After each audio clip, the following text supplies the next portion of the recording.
So त्यानंतर मग return तुम्ही आलात आणि मग तेव्हा काय तुम्ही कसं काय तुमचं शेड्यूल असायचं, म्हणजे त्याच कंपनीत होतात की तुम्ही स्विच नाही, मी पुढे 2 वर्ष तीच कंपनी कंटिन्यू केली, त्याच कंपनीमध्ये राहिले. तिथून पुन्हा मला तिथेच जायचा चान्स मिळाला. म्हणजे तेव्हा सतत आपल्याला तिथे पाठवायचे, त्यामुळे तिथे जा, तिथला अनुभव घ्या, वेगळ्या प्रॉडक्टवर काम करा किंवा वेगळ्या प्रोग्रॅमवर काम करा. कारण इकडे असलेलंच काम तिथे नसेल, स्वरूप तेच होतं पण नवीन ॲप्लिकेशन असायचं. तर त्याच्यावर काम करा, त्याच्यावर शिका आणि नवीन माणसांची इमिडिएटली टॅकल करावं लागायचं. कारण जेव्हा आपण इथे मुंबईत असतो किंवा ते कंपनीत जॉईन करतो तेव्हा ते कन्सिडर करतात की नवीन आहे किंवा हिला अजून माहिती नाही किंवा ह्याला अजून माहिती नाही, ह्याला शिकवावं लागेल, थोडा वेळ द्यावा लागेल. पण तिकडे तसं होत नाही.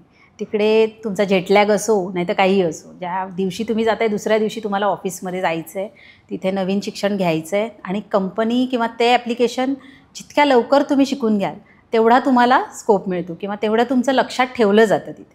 सो चांगला अनुभव होता तिथनं आणि ही संधी माझ्या मते प्रत्येक भारतीयाला मिळाली पाहिजे. सो दॅट आपण इथे काय करतो आणि तिथे कसं वागतो याचा फरक पडतो आपल्या इथे. म्हणजे इथे कामात जी शिथिलता असते ना ती तिकडे नाही आहे. स्ट्रिक्टली त्या वेळेला म्हणजे त्या वेळेलाच तिथे पोहोचायला पाहिजे. 8चं ऑफिस आहे तर 7:45ला तुम्ही पोहोचलं पाहिजे, 15 मिनटात तुम्ही सेट झालं पाहिजे अँड बाय 8 o'clock तुमचं काम चालू झालं पाहिजे.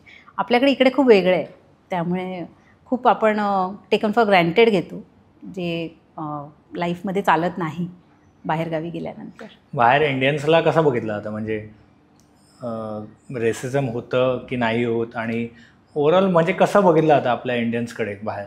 हां, आता 2 वेगवेगळ्या गोष्टी आहेत. आपण कसं बिहेव करतो हे सगळ्यात आधी महत्त्वाचं. जर समोरचा व्यक्ती म्हणजे भारतीय असेल तर मुळात आधी कोणी आपलं डिसिजन तसं करत नाही की हा भारतीय आहे किंवा इंडियन आहे तर कमीच असेल किंवा खूपच सुपिरियर असेल. जर तुम्ही कामात चोख असाल तर समोरचा व्यक्ती ॲप्रिशिएट करतो. आता US, UK या 2 गोष्टी आहेत. म्हणजे UKला थोडं वेगळं बिहेवियर होतं किंवा ते लोक ब्रिटिश हे थोडंसं आपल्याला कमी लेखतात असं म्हणू शकतो. पण मला तसा अनुभव आला नाही. कारण जर तुम्ही कामी तसं म्हटलं, कामात जर तुम्ही योग्य असाल तर ते शेवटी तुमचं काम बघताय. तिथे कुठेही जा, सोशल लाईफ हे नाहीच आहे. ते त्यांच्या कामातच असतात. एवढा वेळ काम करायचं, 5 वाजले की घरी जातात, 5 नंतर ते त्यांच्या फॅमिलीमध्ये असतात. आपण जितका वेळ सोशल लाईफला देतो किंवा इतर लोकांना भेटण्यामध्ये देतो तेवढा वेळ तिथे नसतोच. त्यामुळे 3-3.5 महिने तिथे असूनही माझ्या शेजारी कोण राहते हे मला शेवटपर्यंत कळलं नव्हतं तिथे. सो रेसिझम असावं, पण त्याला आपण किती महत्त्व द्यायचं किंवा त्याचा आपल्यावर खरंच किती परिणाम होतो हे मला वाटतं आता दुय्यम आहे. आता आपण आपल्या बिहेवियरने लोकांना शांत करू शकतो आणि प्रूव्ह करू शकतो. आपण आपल्याला सिद्ध केलं की काम झालं. तुम्ही हा व्हिडिओ इथपर्यंत बघितलात म्हणजे हा नक्की व्हिडिओ तुम्हाला आवडला आहे.